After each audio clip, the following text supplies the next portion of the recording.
we have seen what the Tea Party tensions have done in the Republican Party in recent years. Some people say they're horrible. Other people say, look, we got a House majority and a Senate majority. But is Bernie Sanders here sending a signal to his supporters?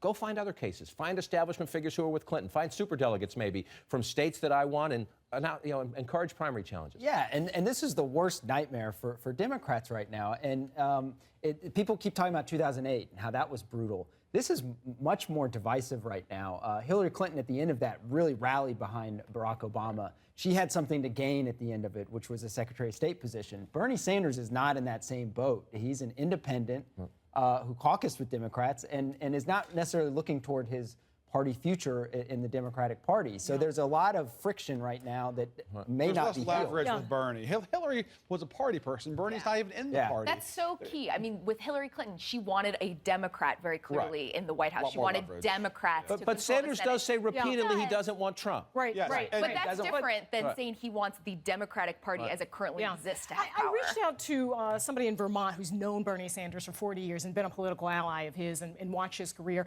And he said that Bernie Sanders sees himself as an indispensable historic figure and that he feels like, Sanders feels like it's his destiny to lead the Democratic Party and this is his last chance to do so.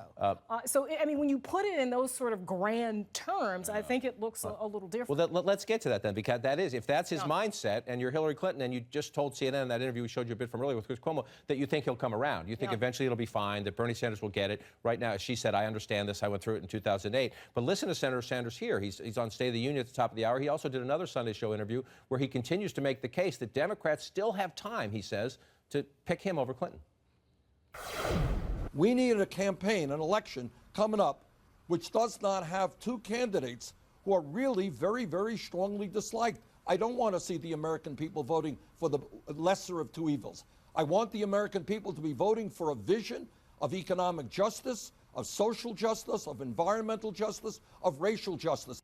Now, he says he's in the campaign to make our democracy better. And he has issues about superdelegates, about campaign finance and the like. But let's just look at the tail of the tape in the Democratic race so far. She has 1,775 pledged delegates. He has 1,485.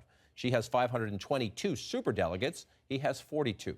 She's won 27 contests. He's won 21. So by lowercase d democracy, she's winning. She is winning, and it's important for us to all say that, even as we watch a very emboldened Bernie Sanders there, who obviously is sort of feeling his oats now.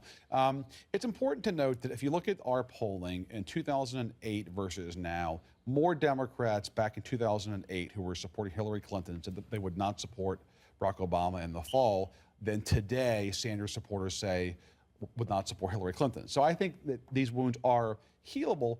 The difference is, though, is that some of the Bernie folks, I think, are much more radicalized than the Clinton supporters were in 08.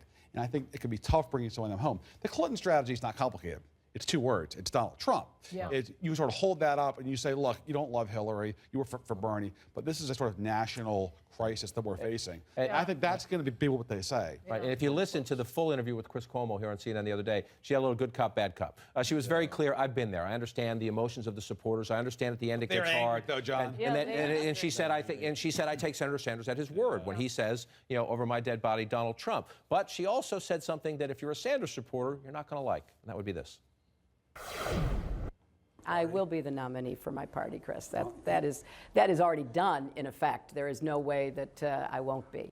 They don't want to give That Bernie drives anything. Bernie supporters crazy. It's this sense of inevitability, this sense that we don't have to let the process completely play itself out. I mean, one thing that someone reminded me that's very interesting about 2008, Hillary played a very active role in getting these reluctant supporters on board. They were handing out buttons to Hillary supporters that said, Hillary sent me, when they would go to Obama rallies. A way of saying that I'm still with her, but I'm going to be on board with him.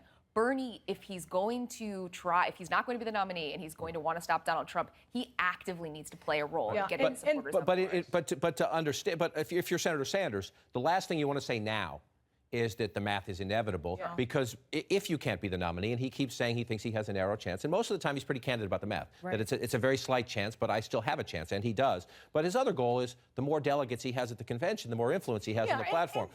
And so if you say now, oh, it's over, well then how do you expect to win New Jersey? How do you expect to win California? And they're looking at these platform, the platform committee, the credentialing committee, the rules committee, these big three committees, and figuring out if they can get their people on there. I think for Democrats, the real worry is Sanders fueling this idea that if and when Hillary Clinton gets the nomination, is it a sort of legitimate nomination?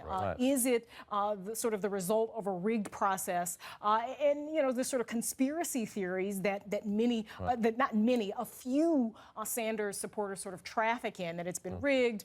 You've been reading my Twitter feed. Right, exactly. So that's a problem, I think, that Democrats are In the past week, it was interesting. We saw a number of members, mostly in the United States Senate, come out and say it's time for Bernie to dial it back. Not drop out. They don't say drop out. They say he has every right to stay until the end. But they wanted to dial back the rhetoric. Now, I just want to note for the record, these senators also happen to support Hillary Clinton. So forgive me, there's a little bit of, mixed message here. And to those who say that Bernie's over the top, I just want to remind people, we've all made a point about 2008. Hillary Clinton, at this exact point in 2008, when it was pretty clear President Obama was going to win in the delegate race, pretty clear superdelegates were shifting toward President Obama, unlike Senator Sanders at this stage in this race, Hillary Clinton was still kind of tough. This is nowhere near over. None of us is going to have the number of delegates we're going to need to get to the nomination. There's this frantic effort to push her out because she's winning the general election today and he's not. I've never seen anything like it. I've never seen a candidate treated so disrespectfully just for running. Look at the electoral map. It is clear I am the stronger candidate against John McCain. Wow, that's and great. apparently Debbie also- Been there, done that? It's eerily familiar. It's the same case, too. It's the same argument I he's can making. beat him in the fall, and my opponent is going to lose in the fall. It's exactly the same argument he's I making. mean, she did in the end have more voters. It was a little closer in terms of the pledged delegates as well. But yeah, same argument. And apparently, Debbie Wasserman Schultz was making the exact same argument back then For her. as well for But Hillary again, Clinton. it's the